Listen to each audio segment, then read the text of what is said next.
ಅದೇ ರೀತಿ ಏನು ನಮ್ಮ ಮುಳಬಾಗಿಲಿನಲ್ಲಿ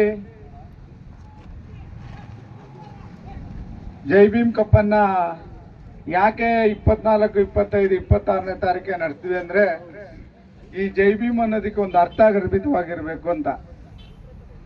ಏನು ನಮ್ಮ ಭಾರತದ ಸಂವಿಧಾನ ಬರೆದಂತ ಡಾಕ್ಟರ್ BR ಅಂಬೇಡ್ಕರ್ ಅವರು ದೇಶ ವಿದೇಶಗಳಲ್ಲೆಲ್ಲ ಸುತ್ತಿ ಎಲ್ಲ ದೇಶಗಳ ಒಂದು ಪ್ರಜಾಪ್ರಭುತ್ವವನ್ನ ಅಧ್ಯಯನ ಮಾಡಿ ನಮ್ಮ ಭಾರತ ದೇಶದ ಒಂದು ಸಂವಿಧಾನವನ್ನ ಬರೆದುಕೊಟ್ಟಂತ ಮಹಾನ್ ವ್ಯಕ್ತಿ ಡಾಕ್ಟರ್ BR ಅಂಬೇಡ್ಕರ್ ಅವರು. ಇವತ್ತು ಅವರು ಏನು ಸಂವಿಧಾನ ಕೊಟ್ಟಂತ ದಿನ, ಸಂವಿಧಾನವನ್ನ ಭಾರತ ಸರ್ಕಾರ ಇವತ್ತು ತೆಗೆದುಕೊಂಡು ಇವತ್ತು ನಮ್ಮ ಒಂದು ಭಾರತಕ್ಕೆ ಸ್ವತಂತ್ರ ಬಂದ ಮೇಲೆ ನಮ್ಮದೇ ಆದಂತ ಒಂದು ಸಂವಿಧಾನ ಇರಬೇಕು ಅಂತ ಹೇಳಿದಾಗ ಬ್ರಿಟಿಷರ ಮುಂದೆ ಆ ಬ್ರಿಟಿಷರು ಒಂದು ಸಲಹೆ ಕೊಡ್ತಾರೆ. ನಿಮ್ಮ ದೇಶದಲ್ಲೇ ಇದ್ದಾರಲ್ಲ ಒಂದು ಸಂವಿಧಾನ ಬರೆಯುವಂತ ವ್ಯಕ್ತಿ, ಅವ್ರನ್ನ ಬಿಟ್ಬಿಟ್ಟು ನೀವು ಯಾರ್ಯಾರನ್ನ ಹುಡುಕ್ತಾ ಇದ್ದೀರಲ್ಲ ಅಂತ ಕೇಳ್ತಾರೆ. ಯಾರ ವ್ಯಕ್ತಿ ಅಂತ ಕೇಳಿದಾಗ ಅಂಬೇಡ್ಕರ್ ಅವ್ರ ಹೆಸರು ಹೇಳ್ತಾರೆ. ಆಗ ಒಂದು ರಾಷ್ಟ್ರಪತಿ ಒಂದು ನೇತೃತ್ವದಲ್ಲಿ ಒಂದು ಕರಡು ಸಮಿತಿಯನ್ನ ರಚನೆ ಮಾಡ್ತಾರೆ. ಆ ಕರಡು ಸಮಿತಿಯ ಒಂದು ರಚನೆ ಮಾಡಿದಂತ ಸಂದರ್ಭದಲ್ಲಿ ಅಂಬೇಡ್ಕರ್ ಅವರನ್ನ ಅಧ್ಯಕ್ಷರಾಗಿ ಮಾಡ್ತಾರೆ.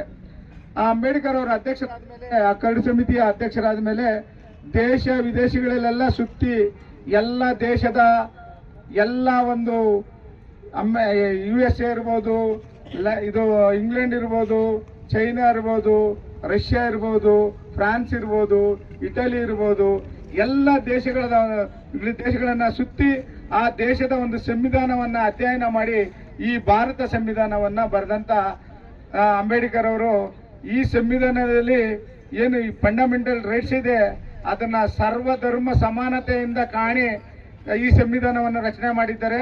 ಅದು ಏನಂದ್ರೆ ಸಮಾನತೆ ಇರಬೇಕು.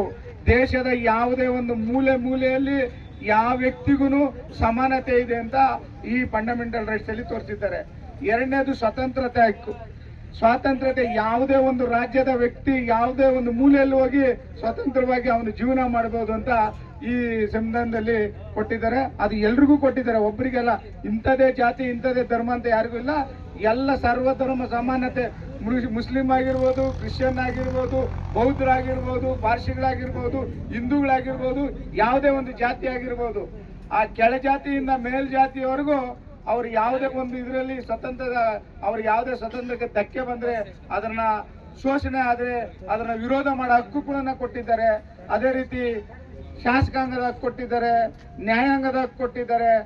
ಲಾಸ್ಟ್ಗೆ ನ್ಯಾಯಾಂಗ ಯಾವುದೇ ಒಂದು ತಪ್ಪನ್ನ ಮಾಡಿದ್ರು ಸರಿ ಸಮಾನತೆಯಿಂದ ಕಾಣುವಂತ ಹಕ್ಕನ್ನ ಅದು ನಮ್ಮ ದೇಶದಲ್ಲಿ ದೇಶದಲ್ಲಿ ಇದೆ ಅಂದ್ರೆ ಅದು ನಮ್ಮ ದೇಶದಲ್ಲಿ ಮಾತ್ರ. ಯಾಕಂದ್ರೆ ಇಡೀ ಪ್ರಪಂಚದಲ್ಲೇ ಯಾವುದನ್ನ ಒಂದು ಸಂವಿಧಾನ ಬಲಿಷ್ಠವಾಗಿದೆ ಅಂದ್ರೆ ಅದು ಭಾರತದ ಸಂವಿಧಾನ, ಡಾಕ್ಟರ್ BR ಅಂಬೇಡ್ಕರ್ ಕೊಟ್ಟಂತ ಸಂವಿಧಾನ ಅಂತ ನಾವು ಹೇಳೋದಕ್ಕೆ ಬಹಳ ಹೆಮ್ಮೆ ಆಗ್ತದೆ. ಅಂತ ಮಹಾನ್ ವ್ಯಕ್ತಿಯ ಒಂದು ಹೆಸರಿನ ಒಂದು ಇಟ್ಟು ಜೈ ಭೀಮ್ ಕಪ್ ಅನ್ನ ಇವತ್ತು ಮುಳಬಾಗಿಲಿನಲ್ಲಿ IPL ಮಾದರಿನಲ್ಲಿ ಮೊದಲನೇ ಸೀಸನ್ ಅನ್ನ ನಡೆಸಿಕೊಟ್ಟಿದ್ದೇವೆ. ಇದರಲ್ಲಿ ಅನೇಕ ತಂಡಗಳು ಬಂದು ಭಾಗವಹಿಸಿ ಇದರಲ್ಲಿ ಇವತ್ತು ಕೊನೆಯ ದಿನ ಮೊದಲನೇ ಸ್ಥಾನವನ್ನ ನಮ್ಮ ಅಂಜನಾದ್ರಿ ತಂಡದವರು ಪಡ್ಕೊಂಡಿದ್ದಾರೆ. ಎರಡನೇ ಬಹುಮಾನವನ್ನ ನಮ್ಮ ಭೀಮರಾವ್ ಪರಕಾಷ್ಟಿ ಅವರು ಪಡ್ಕೊಂಡಿದ್ದಾರೆ. ಇದರಲ್ಲಿ ಅನೇಕ ನಮ್ಮ ತಂಡಗಳು ಭಾಗವಹಿಸಿ ಸೋತಿರ್ಬೋದು, ಆದ್ರೆ ಮುಂದಿನ ದಿನ ಗೆಲುವಿರ್ತದೆ. ಅದನ್ನ ನಾವು ಬಿಡದೆ ಆಡಬೇಕು. ಈಗಾಗಲೇ ನಮ್ಮ ಅರವಿಂದ್ ಅಣ್ಣವ್ರು ಹೇಳಿದ್ರು ಏನಂತ, ನಾವು ಯಾವುದೇ ಒಂದು ಕ್ರೀಡಾ ಮನೋಭಾವನೆಯನ್ನು ಸ್ಪೋರ್ಟಿವ್ ಆಗಿ ತಕೊಂಡು ಆಡಿದ್ರೆ ನಮಗೆ ಆರೋಗ್ಯವಾಗಿ ಇರ್ತೀವಿ. ನಮಗೆ ಒಂದು ಆರೋಗ್ಯ ಇಲ್ಲ ಅಂದ್ರೆ ಏನು ಭಾಗ್ಯ ಅದನ್ನು ವೇಸ್ಟ್. ಅದು ಅದಕ್ಕೆ ಹೇಳೋದು ಆರೋಗ್ಯವೇ ಮಹಾಭಾಗ್ಯ ಅಂತ. ಇಷ್ಟು ಮಾತನಾಡಲು ನನಗೆ ಅವಕಾಶ ಮಾಡಿಕೊಟ್ಟಂತ ಎಲ್ರಿಗೂ ವಂದಿಸುತ್ತಾ ನನ್ನ ಮಾತನ್ನ ಮುಗಿಸ್ತಾ ಇದ್ದೀನಿ. ಇವತ್ತು ನಮ್ಮ ಅರವಿಂದ್ ಅಣ್ಣವ್ರು ಹೇಳ್ದಂಗೆ ಮುಂದಿನ ದಿನ ನಮ್ಮ ಮುಳಬಾಗಿಲಲ್ಲಿ ಒಂದು ಅಂತಾರಾಷ್ಟ್ರೀಯ ಮಟ್ಟದ ಒಂದು ಕಬಡ್ಡಿಯನ್ನ ಪ್ರೋ ಕಬಡ್ಡಿ ಮಾದರಿಯಲ್ಲಿ ನಡೆಸಬೇಕು ಅಂತ ಹೇಳಿದ್ದಾರೆ. ಖಂಡಿತವಾಗ್ಲೂ ನ್ಯಾಷನಲ್ ಲೆವೆಲ್ ಕಬಡ್ಡಿಯನ್ನ ನಾವು ಇಲ್ಲಿ ನಡೆಸೋದಿಕ್ಕೆ ಪ್ರೋ ಕಬಡ್ಡಿ ಮಾದರಿನಲ್ಲಿ ಫೆಟ್ಲೈಟು ಮತ್ತೆ ಮ್ಯಾಟ್ ಹಾಕಿ ಮಾಡಿಸ್ತೀವಿ. ಎಲ್ಲ ಒಂದು ನನಗೆ ಎಲ್ಲ ಬೆಂಬಲ ಕೊಟ್ಟಂತ ಎಲ್ರಿಗೂ ಇದು ನಡೆಸೋದಕ್ಕೆ ಬೆಂಬಲ ಕೊಡುವಂತ ಎಲ್ರಿಗೂ ವಂದಿಸ್ತಾ ಒಂದ್ಸರಿ ನಾವು ಚರ್ಚೆ ಮಾಡಿ ಎಲ್ಲಾನು ಕೂತ್ಕೊಂಡು ಯಾವ ರೀತಿ ಮಾಡ್ಬೇಕಂತ ಪ್ಲಾನ್ ಮಾಡಿ 100% ಮಾಡ್ಕೊಡ್ತೀನಿ ಅಂತ ಈ ಸಂದರ್ಭದಲ್ಲಿ ಹೇಳ್ತೀನಿ. ಅದೇ ರೀತಿ ನ್ಯಾಷನಲ್ ಲೆವೆಲ್ ಕಬಡ್ಡಿ ಅದು ವಾಲಿಬಾಲ್ ಆಗಿರ್ಬೋದು, ಇಲ್ಲ ಸ್ಟೇಟ್ ಲೆವೆಲ್ ವಾಲಿಬಾಲ್ ಆಗಿರ್ಬೋದು, ಅದನ್ನು ಒಂದ್ಸರಿ ಮಾಡಿಸ್ತೀವಿ ಅಂತ ಈ ಸಂದರ್ಭದಲ್ಲಿ ಹೇಳೋದಕ್ಕೆ ಇಷ್ಟಪಡ್ತಾ ಇದ್ದೀನಿ. ನನಗೆ ಈ ಒಂದು ಅವಕಾಶ ಮಾತನಾಡಲು ಅವಕಾಶ ಮಾಡಿಕೊಟ್ಟಂತ ಎಲ್ಲ ನಮ್ಮ ಮುಳುಬಾಗಿಲು ಜನತೆಗೂ ಹಾಗೂ ನಮ್ಮ ವೇದಿಕೆ ಮೇಲೆ ಇರ್ತಕ್ಕಂಥ ಎಲ್ಲ ನಾಯಕರಿಗೂ ವಂದಿಸುತ್ತಾ ನನ್ನ ಮಾತನ್ನ ಮುಗಿಸ್ತಾ ಇದ್ದೀನಿ. ಜೈ ಹಿಂದ್, ಜೈ ಭಾರತ್ ಮಾತಾ. ನೆರವೇರಿಸ್ಕೊಡ್ತಾ ಇದ್ದಾರೆ.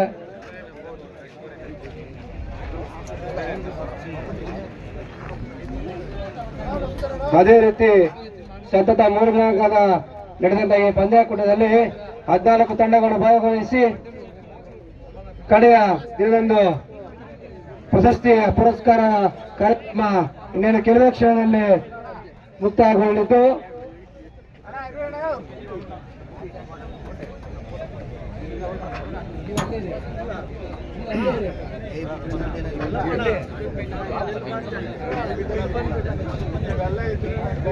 ಇಷ್ಟೊಂದು ಯಶಸ್ವಿಯಾಗಲು ಮುಖ್ಯ ಕಾರ್ಯಕರ್ತರಂತ ಮೇಲೇರಿ ಯಲ್ಲಪ್ಪನವರು, ದಯವಿಟ್ಟು ಅವರು ಬನ್ನಿ. ನೀವು ಅಲ್ಲಲ್ಲ ಇಲ್ಲೆಲ್ಲ ಹೋಗ್ಬೇಕೋಣ, ಅಲ್ಲ 1 ನಿಮಿಷ ಬನ್ನಿ.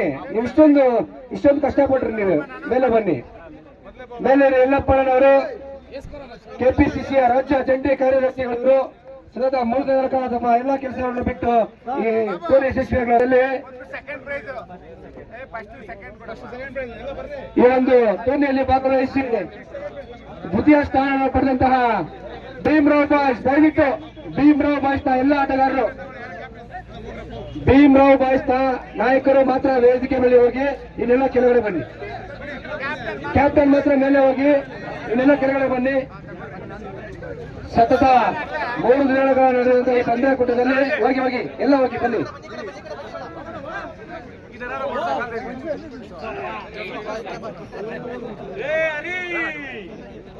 ಹೆಚ್ಚು ಯುವಕರನ್ನ ಹೊಂದಿರುವಂತ ಭೀಮರಾವ್ ಬಾಯ್ಸ್ ಪ್ರಥಮ ಬಾರಿಗೆ ಭಾಗವಹಿಸಿ ದ್ವಿತೀಯ ಸ್ಥಾನವನ್ನು ಪಡೆದು